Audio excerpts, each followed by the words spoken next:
Good morning/afternoon/evening, everyone. I want to talk about something we all wrestle with, the moments before a breakthrough. You know those times when life feels like it's stretching you, pushing you to your limits, and then just when you're about to give up, something shifts, something big happens. I've come to believe that before God hands us something big, something that will change our lives, He gives us signs, not in neon lights or skywriting, but in ways that challenge us, prepare us, and make us ready to hold the blessing when it arrives. Now, I don't know about you, but I like certainty. I like knowing what's next. But faith doesn't work that way. Growth doesn't work that way. So let's talk about these 7 signs, because if you're seeing them, it means something big is on the way. Discomfort is not a sign that something is wrong. It's often proof that something is changing. Growth by its very nature requires stretching, shifting, and stepping into the unknown. Think about it, nothing truly transformative ever happens in the comfort zone. Imagine a seed buried deep in the soil. In that dark, hidden place, it begins to break open. If you could hear it, you might think that cracking and splitting was painful, but that's exactly what allows it to grow. If the seed resisted the breaking, it would never become the tree it was meant to be. The same is true for us. When we are on the verge of receiving something bigger than we've ever had before, we first have to become someone bigger than we've ever been before. And that process is uncomfortable. We feel uneasy because the habits, relationships, and mindsets that once fit us perfectly no longer do. It's like trying to wear clothes 2 sizes too small. They no longer serve us, and we have to let them go. Discomfort can come in many forms. It can feel like frustration, like nothing is moving fast enough. It can feel like restlessness, as if your soul is pushing you towards something you can't quite define yet. It can feel like resistance, where fear makes you want to shrink back to what's familiar, even though you know deep down that you were made for more. But here's the thing, discomfort isn't a punishment. It's an invitation. Taught me it's that the path to something great is rarely a straight line. In fact, more often than not, it's filled with roadblocks, detours, and moments that make us question whether we're even on the right track. But what if I told you that those very obstacles, the ones that frustrate, delay, and challenge you, are actually the stepping stones to your biggest breakthroughs? We tend to see obstacles as signs that we should turn back, that maybe we've made a mistake, or that something just isn't meant for us. But what if obstacles weren't meant to stop us, but to shape us? What if they weren't barriers, but training grounds? Think about some of the most inspiring success stories. Almost every person who has achieved something remarkable has faced setbacks, rejection, and difficulties along the way. Some of the greatest businesses were born out of failure. Some of the most powerful personal transformations came after seasons of struggle. Why? Because obstacles force us to think differently. They make us stronger. They prepare us for the weight of the blessing that's coming. Imagine you're on a journey and suddenly you hit a roadblock. You can't go forward the way you originally planned. You have 2 choices.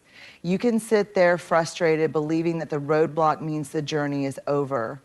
Or you can take a step back, look around, and find a new way through. That new way might lead you to something even better than you had planned. God often allows obstacles not to punish us, but to redirect us.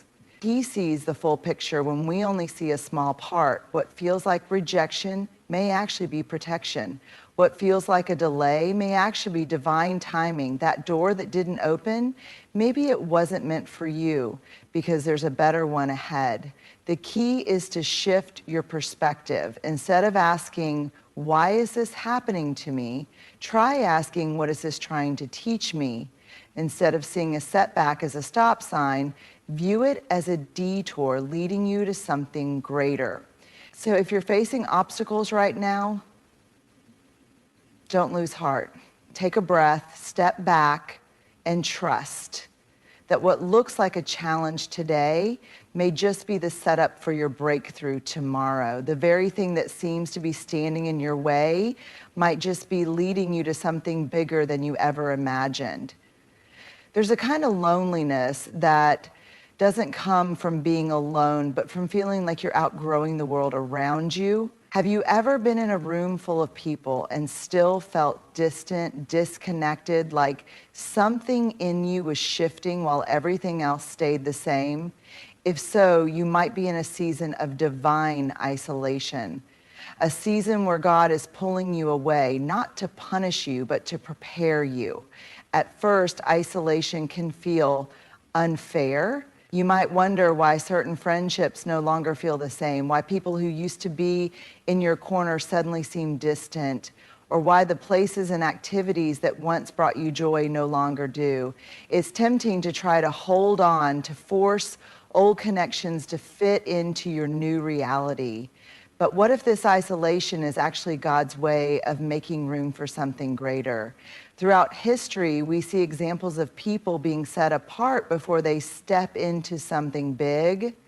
David was alone in the fields tending sheep before he became king. Joseph was separated from his family and thrown into prison before stepping into his destiny. Even Jesus spent time in the wilderness before beginning his ministry. Isolation wasn't rejection, it was preparation. So why does God use isolation?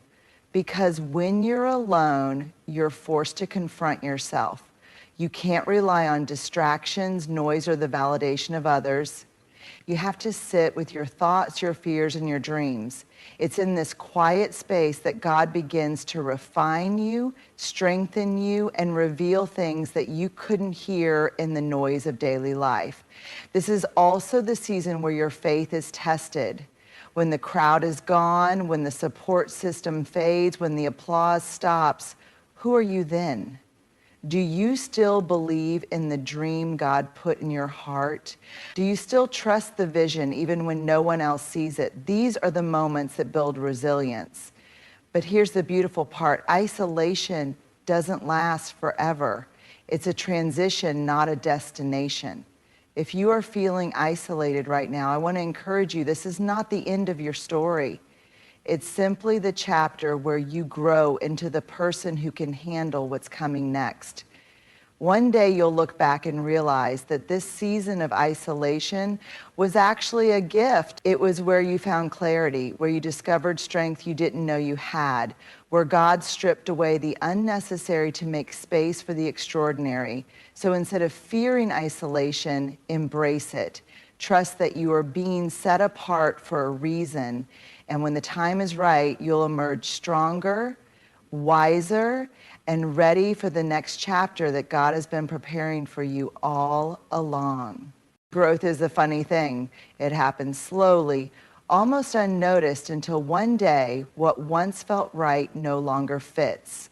The conversations you used to enjoy start to feel shallow. The places you used to frequent lose their appeal. The habits, relationships, and mindsets that once felt comfortable now feel restrictive, like a pair of shoes that are suddenly too tight. This isn't a sign that something is wrong, it's a sign that something is changing. Your spirit is outgrowing the old. Think about a child going through a growth spurt. One day, their favorite jacket fits just fine, and the next, the sleeves are too short. The child might resist getting a new one because the old one feels familiar, but the reality is they've simply outgrown it. The same thing happens to us spiritually. As we evolve, as God prepares us for something greater, He allows us to outgrow things that no longer serve our next level. But here's where it gets hard. Growth requires letting go. And letting go is uncomfortable. It means stepping away from things that once brought comfort. It means admitting that some friendships, though beautiful in one season, may not be meant for the next. It means releasing old ways of thinking and embracing the unknown. Many of us try to resist this process. We hold on to what's familiar, even when it no longer feeds our soul. We try to fit into places we've outgrown because they feel safe. But safety and growth don't always go hand in hand. Staying in a place that no longer nurtures you will only delay the bigger blessings God has in store. There's a reason caterpillars don't stay caterpillars forever. When the time comes, they wrap themselves in a cocoon, go through an intense transformation, and emerge as something completely different. But imagine if a butterfly tried to crawl back into its cocoon after it had grown wings. It wouldn't fit. It wasn't meant to. So what do you do when you realize your spirit is outgrowing the old? First, acknowledge it.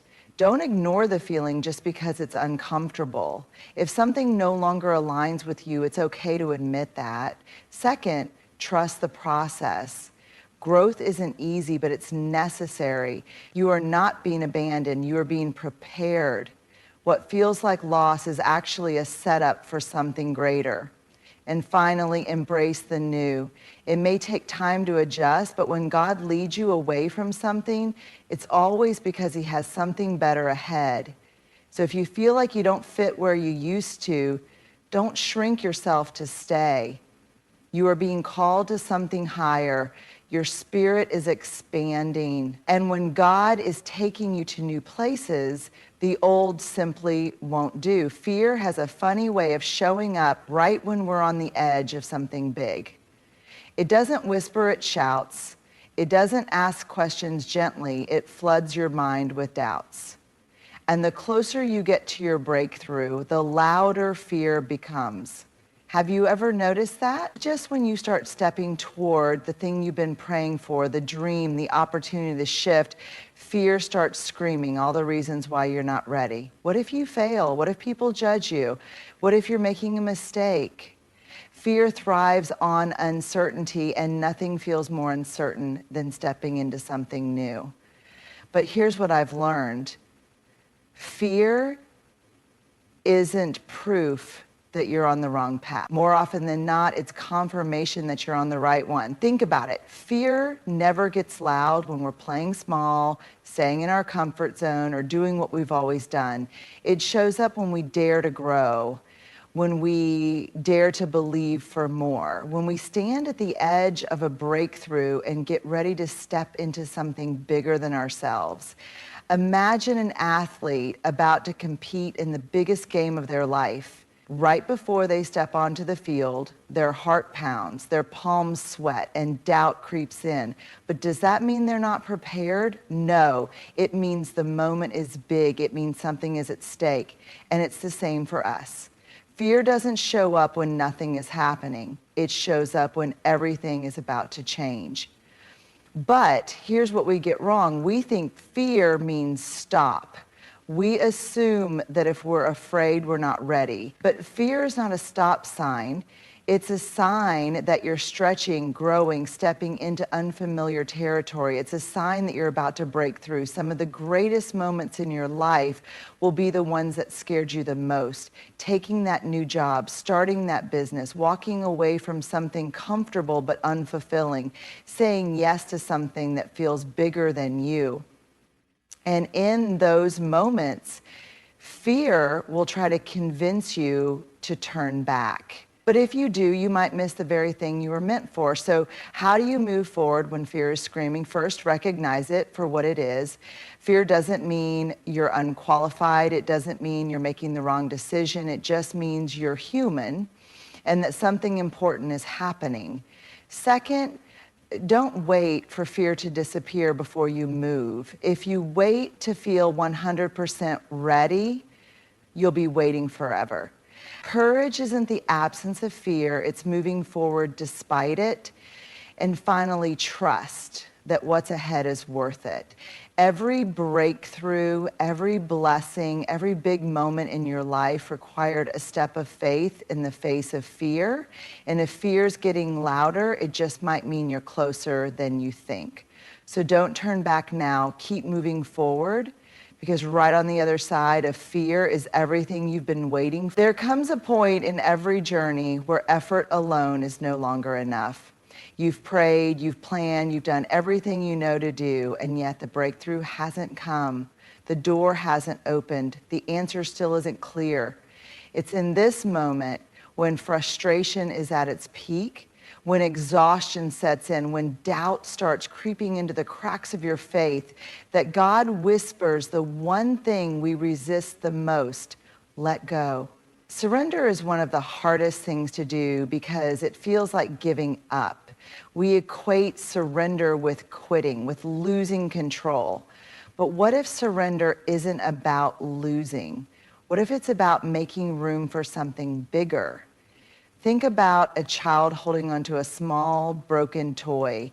They grip it tightly because it's all they know. It's familiar, even though it's not working anymore. But what if the parent is holding something new, something better, waiting to give it to them if only they'd let go of what's in their hands? That's what surrender looks like. It's the willingness to release what's broken, what's limited, what's not working, so that God can place something greater in its place. When God is about to give you something big, He often requires you to surrender first. And that surrender usually happens in 3 areas. 1, surrendering control. We love control. We love knowing what's next, planning for every detail, making sure things go according to our timeline. But breakthroughs don't work that way. God's timing rarely matches ours. And when we try to force things, we can end up delaying the very blessing we're chasing. Look at Abraham. God promised him a son, but when the waiting got hard, he and Sarah took matters into their own hands, leading to complications that could have been avoided. But when they finally let go and trusted God's timing, the promise came. Sometimes surrendering means accepting that the timing, the method, and the process are not up to us. 2, surrendering fear. Fear is one of the biggest barriers to receiving what God has for us. We fear failure, rejection, disappointment. We fear the unknown. But surrendering fear doesn't mean we stop feeling it. It means we stop letting it lead us. Remember when Peter walked on water? He was fine as long as he kept his eyes on Jesus. But the moment he focused on the waves, fear took over and he started sinking. Surrendering fear means choosing to trust God more than we trust our circumstances. It means believing that even if we can't see the full picture, God can. And He is guiding us towards something greater. 3, surrendering identity. This is a tough one. Sometimes surrender means letting go of who we thought we were, our old habits, our old way of thinking, even the labels we've placed on ourselves. We can't step into a new season while clinging to an outdated version of ourselves. Think of a butterfly. Before it can fly, it has to fully shed its old form. If it clings to being a caterpillar, it will never experience the freedom of wings. When God is calling you higher, He may ask you to let go of the things that no longer fit, whether it's relationships, mindsets, or old dreams that were good for one season, but not meant for the next. The power of surrender. The moment we truly surrender is the moment we make space for God to move. It's the moment we stop striving and start trusting. It's the moment we exchange our limited plans for His unlimited possibilities. Surrender doesn't mean weakness. It doesn't mean passivity. It means standing in faith, knowing that God's plan is greater than our own. It means loosening our grip, not because we're giving up, but because we trust that what He has for us is worth the wait. So if you're at the point where nothing seems to be working, where you've done all you can do, where fear and frustration are knocking at your door, maybe it's time to surrender, not as a sign of defeat, but as a declaration of trust. Because when you finally let go, you'll realize that God has been holding something extraordinary for you all along. When God is about to give you something big, He doesn't just hand